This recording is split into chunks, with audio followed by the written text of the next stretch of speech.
अस्सलाम वालेकुम, मेरा नाम है जहाज़ेब हाशमी और ये है टोयोटा रीवो रॉको 2022 मॉडल। ये रीवो का रॉको वेरिएंट है जो कि 2022 में top of the line version था। 2023 में इसके और वर्जन भी आ गए, जीआर, फॉर्च्यूनर में भी और रीवो में भी, लेकिन 2022 तक ये गाड़ी top of the line version थी। रॉको और लेजेंडर ये दोनों गाड़ियाँ आसपास आई थी। इनमें क्या डिफरेंसेस हैं, ये गाड़ी कैसे वर्थ इट है, ये सब मैं कवर करूँगा इस रिव्यू में। फिलहाल अगर बात की जाए इस गाड़ी की प्राइस की तो इसकी डिमांड 1,34,00,000 रुपये है और ये गाड़ी इस्लामाबाद रजिस्टर्ड है। ये गाड़ी साइकिल मोटरस्पोर्ट के पास अवेलेबल है और अगर आपने इसके बारे में कोई इन्फॉर्मेशन लेनी है तो आप इस दिए गए नंबर पर कॉल कर सकते हैं या फिर आप साइकिल मोटरस्पोर्ट को विजिट कर सकते हैं जो कि रावलपिंडी में DH2 के गेट 1 के ऑपोजिट लोकेटेड है। साइकिल मोटर्स की टोटल 2 ब्रांचेस हैं, एक रावलपिंडी में मरी रोड पे और फिर एक रावलपिंडी में ये वाली ब्रांच। इन दोनों ही ब्रांचेस पे गाड़ियों के बाइंग एंड सेलिंग के साथ साथ गाड़ी के काम भी किए जाते हैं, जैसे कि tints, wrap, ceramic coating, PPF, graphene coating. यहाँ पे गाड़ियाँ फेसिल भी की जाती हैं और इसके अलावा यहाँ पर एक पेंट बूथ भी अवेलेबल है जहाँ पे बेस्ट क्वालिटी का पेंट किया जाता है। तो गाड़ियों की मॉडिफिकेशन, बाइंग एंड सेलिंग या कार केयर वगैरह के किसी भी तरह के काम के लिए cycle Motors and cycle motorsports is the place. Overall, it's a great Revo, and today I'm going to review it. Let's start with the exterior of this car. इस रिव्यू को शुरू करने से पहले इस रिव्यू को लाइक और channel को सब्सक्राइब जरूर कर लीजिए क्योंकि YouTube पे ग्रोथ के लिए ये मेरे लिए काफी इंपॉर्टेंट है। खैर, अगर बात की जाए इस गाड़ी के फ्रंट लुक की तो ये इस कैटेगरी में सबसे ज़्यादा एग्रेसिव गाड़ी है। Revo GR भी मेरी ओपिनियन में इससे थोड़ा सा बेसिक लगता है। अगर वो गाड़ी आप व्हाइट में लें तो वो बिल्कुल प्लास्टिक की लगती है, लेकिन ये गाड़ी लुक्स के लिहाज से बहुत मीन है, बेशक किसी मर्जी कलर में हो। इसमें और फेंडर्स मैट ब्लैक आते हैं, फ्रंट पे जो ये ग्रिल वगैरह है ये मैट में आती है, साइड मिरर मैट में आते हैं और भी बहुत सारी चीज़ें इसकी मैट में हैं और बॉडी से डिफरेंट हैं। ये चीज़ इसके लुक को काफ़ी मेन सा बनाती हैं और ये मैं कवर करूँगा इस रिव्यू में। फिलहाल अगर बात की जाए इस गाड़ी के फ्रंट एंड की तो ये इसका फेसलिफ्ट वाला फ्रंट है।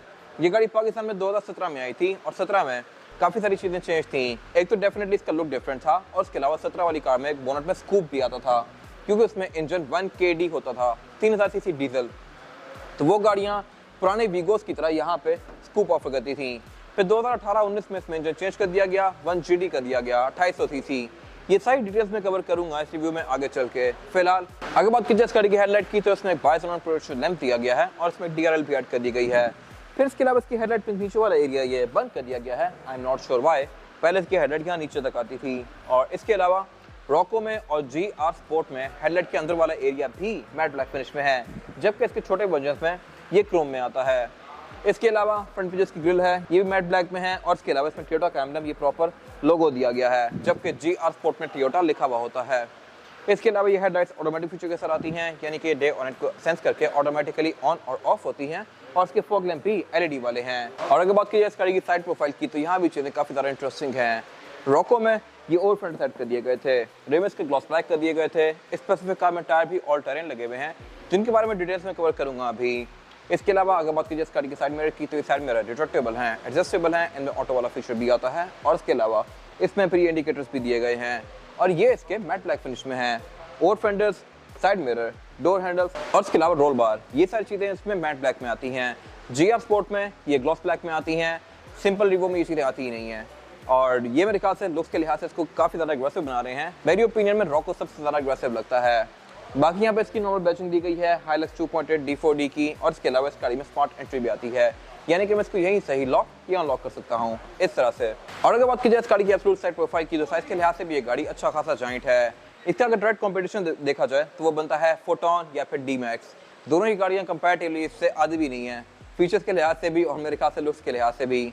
लुक्स के लिहाज से ये गाड़ी ऑल टुगेदर बहुत बेस्ट है और इसके अलावा पावर भी इस गाड़ी की उनसे बहुत बेहतर है, रीसेल भी उनसे बहुत ज़्यादा स्ट्रॉन्ग है, रिलायबल भी ये गाड़ी उनसे ज़्यादा है और इसके अलावा फिर ये गाड़ी है भी टोयोटा, तो ये गाड़ी अपनी रीसेल वैल्यू भी काफ़ी स्ट्रॉन्गली होल्ड करती है। तो मेरे ख्याल से ये गाड़ी हर लिहाज से एक बेस्ट ऑप्शन है और यही वजह है कि आपको डालो में यही गाड़ी ज़्यादा नजर आती है। बाकी अगर बात कीजिए लेंथ की तो लेंथ के लिहाज से ये गाड़ी प्राडो, फॉर्च्यूनर, V8 इन तीनों से ज़्यादा लंबी है। अगर आप V8 को और इसको इकट्ठा खड़ा करें तब भी ये गाड़ी बैक पे ज़्यादा लंबी जा रही होगी। इसके अलावा डालों के बारे में एक और चीज़ इंटरेस्टिंग ये होती है कि इनमें लीफ स्प्रिंग्स आते हैं। लीफ स्प्रिंग्स मतलब कमानियाँ। ट्रक्स में अगर आप पिछले सस्पेंशन को देखें तो बेसिकली यहाँ पे ये लोहे के रॉड्स दिए हुए हैं, इनको बेसिकली कमानियाँ कहते हैं और इनका यूज़ बेसिकली है कि ये बहुत ज़्यादा लोड उठाने के लिए बनाई जाती हैं। अगर आप 22 व्हीलर ट्रक्स देखें या प्रॉपर जो ट्रक्स होते हैं हीनो वगैरह के, उनका सस्पेंशन देखें तो उनमें भी कमानियाँ दी गई होती हैं, इसमें भी कमानियाँ हैं और उसकी वजह यह है कि ये गाड़ी भी लोडर है। और इसके बारे में एक और इंटरेस्टिंग फैक्ट ये है कि आप इसको एज अ कमर्शियल व्हीकल भी रजिस्टर करवा सकते हैं और कमर्शियल व्हीकल होने की वजह से ही इन गाड़ियों में ड्यूटी भी कम पड़ती है और इस वजह से आपको फोर्ड वगैरह काफ़ी सस्ते मिलते हैं पाकिस्तान में। अगर आप 2019 का फोर्ड लेंगे तो आपको 1.5 करोड़ 2 करोड़ का मिल जाएगा, जबकि 19 की जो प्राडो है वो उससे काफ़ी महंगी होगी और फीचर्स के लिहाज से प्राडो उन फोर्ड्स के बराबर भी नहीं आती। तो ये बेसिकली डालों का एक फ़ायदा है। अगर आप एक यंगस्टर हैं तो डाला मेरे ख्याल से आपके लिए बेस्ट ऑप्शन है। इसके अलावा फ्यूल डोर्स कहीं पे लेफ्ट पे दिया गया है, बाकी इसमें बैक पे ये रोल बार दिया गया है। रॉको में ये मैट ब्लैक में आता है, GR स्पोर्ट में थोड़ा सा डिफरेंट आता है। और इसके अलावा रॉको में बैक पे रॉको की बैचिंग आती है और 4x4 डिफ लॉक का बैच यहाँ पे दिया गया है। सिंपल लीवो में ये बैच थोड़ा पीछे आता है, GR स्पोर्ट में ये बैच यहीं पे आता है, लेकिन बैक पे कोई बैचिंग नहीं दी गई होती। और अगर बात की जाए इस गाड़ी के रेयर एंड की तो ये भी पूरी कार की तरह लुक्स के लिहाज से काफ़ी मजेदार है।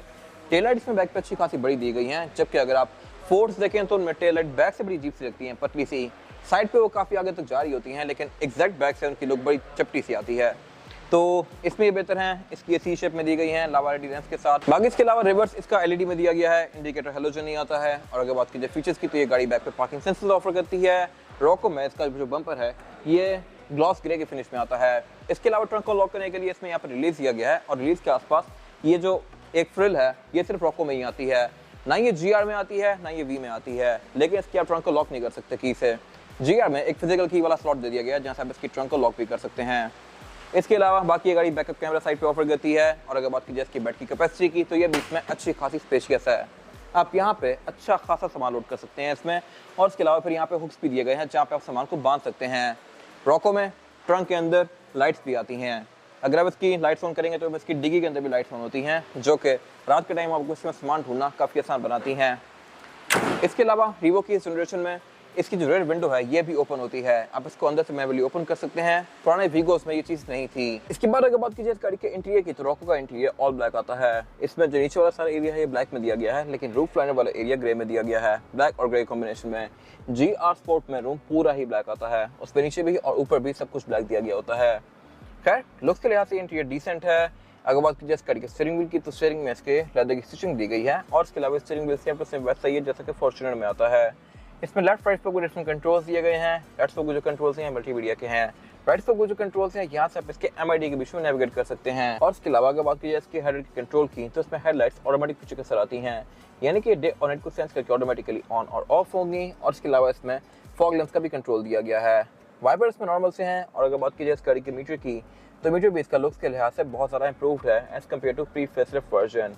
प्री फेसलिफ्ट वाले मीटर में क्रोम बहुत ज़्यादा आता था, लेकिन इसमें ये बड़ा सटल सा दिया गया है। इसमें सिल्वर वाले पार्ट्स भी मैट फिनिश में हैं। और इसके अलावा स्पीड लिमिट इस गाड़ी की 200 किलोमीटर पर आवर तक है। सेंटर में एक MID दिया गया है जो कि अब काफ़ी बेहतर है पहले वाले रेवो से, इस तरह से कि इसमें अब टायर टर्निंग रेडियस भी आता है और क्वालिटी के लिहाज से भी इम्प्रूव्ड है। ये स्क्रीन आपको इसकी स्पीड शो करवाती है, टायर टर्निंग रेडियस शो करवाती है, रेंज, एवरेज किलोमीटर पर लीटर, ऑडोमीटर, इको स्कोर, इस तरह की सारी चीज़ें शो करवाती है और गाड़ी के मैसेजेस भी आपको यहीं पे शो होंगे। फिर इसके अलावा मीटर की जो हाउसिंग है सारी ही चीप प्लास्टिक की फिनिश में है। डैशबोर्ड भी इसका चीप प्लास्टिक का है। और इसके अलावा इसके डैशबोर्ड में टोटल 4 इवेंट्स दिए गए हैं। फिर नीचे ये एक फ्रिल दी गई है जो कि इसमें सिल्वर कलर की है, GR स्पोर्ट में ये शेडो क्रोम में आती है। उससे नीचे पे इसकी मल्टीमीडिया स्क्रीन दी गई है जो कि एंड्रॉइड पैनल है। रीवो GR में अगेन ये स्क्रीन बेहतर आती है, मैंने उनके रिव्यूज़ किए हुए हैं जो कि आप जाकर मेरे पेज पे देख सकते हैं। इसके अलावा ये स्क्रीन जो है ये ब्लूटूथ, ऑक्स, नेविगेशन, USB ये सारी चीज़ें ऑफर करती है। और इसके अलावा ये डैशबोर्ड से बहुत ज़्यादा आगे निकली हुई है, तो मेरे ख्याल से ये इसके लिए बनाई नहीं गई थी, ये एक आफ्टर थॉट लगती है। जैसा कि पहले डैशबोर्ड बना दिया गया, फिर उनको बाद में ख्याल आया कि इसमें स्क्रीन भी लगानी है, तो उन्होंने स्क्रीन ठोक दिया, लेकिन कोई यहाँ पर सेंसिटिव बन रही है इसकी। फिर उससे नीचे यहाँ पे क्लाइमेट कंट्रोल दिया गया है। क्लाइमेट कंट्रोल ये गाड़ी फ्रंट पे डुअल जोन ऑफर करती है, ये चीज़ भी बाद में ऐड की गई थी, पहले वाले रिवो में नहीं थी। अगर आप 2017 वाला रिव्यू देखें तो उसमें क्लाइमेट कंट्रोल पे सिर्फ ऑन ऑफ और ऑटो का फीचर दिया गया होता है। इसमें एक डुअल का बटन भी दिया गया है, यानी कि ड्राइवर और पैसेंजर की मर्जी के लिहाज से क्लाइमेट कंट्रोल के टेम्परेचर को एडजस्ट कर सकते हैं। फिर इसके अलावा इसमें 4x4 की जो सिलेक्शन दी गई है वो है H4, L4 और H2। H2 में आप इस गाड़ी को हर वक्त रखेंगे, ये गाड़ी सिर्फ रिव्यूज पे चलेगी। H4 मतलब 4x4 और गाड़ी हाई गियर्स में जाएगी। L4 मीन्स 4x4 और गाड़ी सिर्फ लो गियर्स में रहेगी। इसके अलावा नीचे फिर इसके 2 पावर आउटलेट दिए गए हैं 12 वोल्ट के, डाउन असिस्ट कंट्रोल दिया गया है, ट्रैक्शन कंट्रोल दिया गया है और डिफरेंशियल लॉकिंग दिया गया है। उससे नीचे इसके 2 कप होल्डर्स आते हैं, गियर सेलेक्टर दिया गया है। इसमें जो गियर सिलेक्शन है वो है PRND और स्पोर्ट्स की। स्पोर्ट्स में करके मैं इसको मैनुअली भी चला सकता हूँ इस तरह से। फिर इसके अलावा यहाँ पे इसका इको और पावर मोड का बटन दिया गया है और उससे पीछे हैंड ब्रेक दी गई है जो कि ट्रेडिशनल है। फिर साथ यहाँ पे एक ये स्टोरेज कंसोल दिया गया है, सेंटर कंसोल दिया गया है जो कि स्पेस के लिहाज से अच्छा खासा स्पेशियस है। इसमें एक प्रॉपर 220 वोल्ट का पावर आउटलेट दिया गया है जहाँ पर आपको अपना चार्जर वगैरह फ़ोन का लगा के अपना फ़ोन चार्ज कर सकते हैं। फिर इसके अलावा अगर बात की जाए सीट्स की, तो ये भी इसकी पूरी लेदर की फिनिश में है और इसमें फ्रंट सीट्स इलेक्ट्रॉनिकली एडजस्टेबल हैं, यानी कि मैं बटन से आगे पीछे कर सकता हूँ और ऊपर नीचे भी कर सकता हूँ। इसके अलावा सेम लेदर इसका डोर्स में भी कंटिन्यू किया गया है। डोर पैनल भी इसके अच्छे खासे मैसिव हैं और इसमें स्पीकर भी टोटल 6 आते हैं, 4 स्पीकर डोर्स में और 2 ट्वीटर्स। फिर इसके अलावा विंडो इसकी चारों भी सिंगल टैप वाली हैं, यानी कि इनको मैं सिंगल टैप से फुली रोल डाउन या रोल अप कर सकता हूँ लाइक दिस। और इसके अलावा इसके सारे मेरे पे रिट्रैक्टेबल हैं, जिनको मैं गाड़ी के अंदर बैठ के फोल्ड अनफोल्ड कर सकता हूँ। इसके अलावा इसमें पार्किंग सेंसर को ऑन ऑफ करने का कंट्रोल दिया गया है। वैनिटी मिरर्स में ड्राइवर पैसेंजर, वैनिटी मिरर्स में सिर्फ पैसेंजर के लिए आते हैं, ड्राइवर के लिए नहीं दिया गया। और इसके अलावा फिर इसमें सनग्लास होल्डर भी आता है।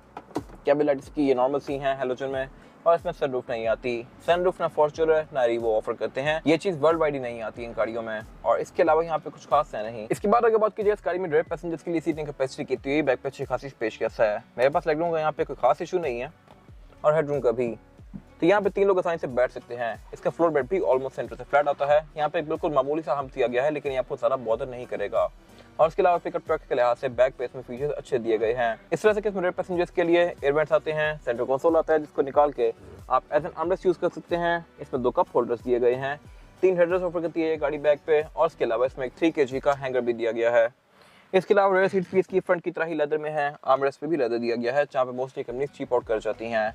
और इसके अलावा इसकी रेयर विंडोज भी सिंगल टैप वाली हैं। फिर इसमें ग्रैब हैंडल्स दिए गए हैं, जिनको आप पकड़ के इसमें चढ़ के बैठ सकते हैं काफ़ी आसानी से। ये चीज़ फॉर्च्यूनर में नहीं आती, I am not sure why. बाकी इसमें पीछे फिर एक ये विंडो भी दी गई है, जिसको ओपन करके आप इसमें से हवा की क्रॉसिंग को बेहतर बना सकते हैं। और इसके अलावा यहाँ पे कुछ खास है नहीं। इसके बाद अगर बात कीजिए इस गाड़ी के अंडर द हुड सिचुएशन की, तो इंजन इस गाड़ी में एक ही ऑफर होता है, 2.8 लीटर टर्बोचार्ज डीजल। ये इंजन काफ़ी पावरफुल है। और अगर बात की जाए कोड नेम की, तो ये 1GD है। ये इंजन 2800 सीसी है। 2017 में रिवो में इंजन 3000 सीसी आता था, लेकिन वो इंजन इससे वीक था। इसका बेसिकली सीसी काउंट पुरानी वाली कार से कम है, लेकिन पावर के लिहाज से उससे ऊपर है। अगर बात कीजिए परफॉर्मेंस फिगर्स की, तो ये गाड़ी 201 हॉर्स पावर प्रोड्यूस करती है with 500 newton meter of torque, जबकि पुराना रिवो 178 हॉर्स पावर प्रोड्यूस करता था with 450 newton meter of torque. तो ये एक बेसिकली अच्छी खासी रिफाइनमेंट है। और इसके अलावा इस वाले इंजन में कुछ और चीज़ें भी इंप्रूव की गई थी, जैसा कि इसमें बैलेंस शाफ्ट ऐड कर दी गई थी। तो इसकी जो नॉइज़ है और इसके अलावा इसका जो वाइब्रेशन है, वो कंपैरेटिवली 2017-18 वाले रिवो से कम है। और अगर बात की जाए एवरेज की, तो ये गाड़ी आपको आराम से 10 तक की एवरेज दे सकती है शहर में। अगर आप इसको बहुत प्यार से चलाएं तो ये गाड़ी 10-11 पे भी जा सकती है, और लॉन्ग पे ये गाड़ी 14-15 भी चली जाती है, डिपेंडिंग अपॉन ड्राइविंग पैटर्न। तो ये बेसिकली सिविक वाली एवरेज है। ये अगेन मेरे ख्याल से एक बहुत ज़बरदस्त चीज़ है। ये गाड़ी इतना बड़ा जॉइंट है, बहुत ज़्यादा पावरफुल है, 4x4 भी है, और इसके अलावा इसको आप सिर्फ 2 व्हील पे करके इस पर प्रॉपर टेल वगैरह भी मार सकते हैं। बट चलिए, गाड़ी आपको इतने सब कुछ के साथ साथ एवरेज सिविक वाली दे रही है।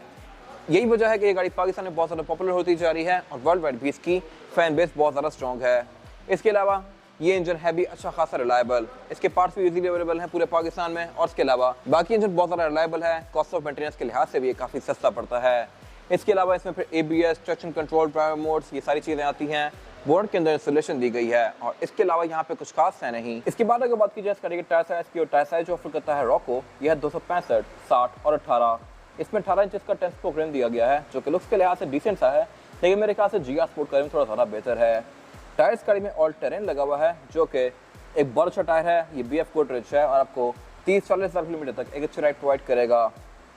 ऑफ रोडिंग में इसकी ग्रिप सबसे ज़्यादा बेस्ट होती है। बाकी इसके अलावा इसमें फ्रंट पे डिस्प्ले दी गई है, बैक पे ड्रम आती हैं। ये गाड़ी 4 व्हील ड्राइव है, आप इसको 4x4 और 4x2 के बीच में स्विच भी कर सकते हैं।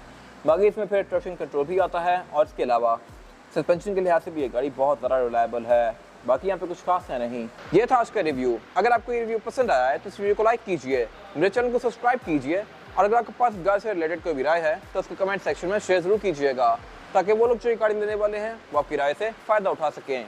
अपना ख्याल रखिएगा। Thank you.